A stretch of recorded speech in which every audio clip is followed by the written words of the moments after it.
Hello friends, how are you. तो हम फिर से एक नया वीडियो और नया टॉपिक के साथ लौट के आए हैं। तो आज का वीडियो है मेरा बार्ड्स के ऊपर।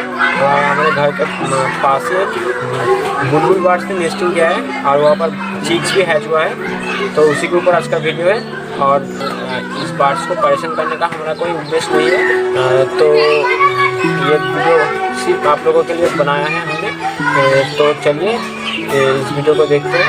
इतना टाइम सुनने के लिए बहुत बहुत शुक्रिया। तो चलिए फिर देखते हैं। हेलो फ्रेंड्स, ये एक बुलबुली पक्षी का नेस्टिंग है, ये देख सकते हैं। ये रहा, तो देख सकते हैं। तो चलिए पास से दिखाते हैं। तो चलिए देखते हैं।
ये जो ऊपर दो बार्ड्स देख सकते हैं ऊपर बैठा है, ये दो इसका पेरेंट्स है। मैं आया तो डर के वहाँ पे चला गया, तो ज़्यादा डिस्टर्ब नहीं करेंगे, आप लोगों को दिखा के हम चले जाएंगे।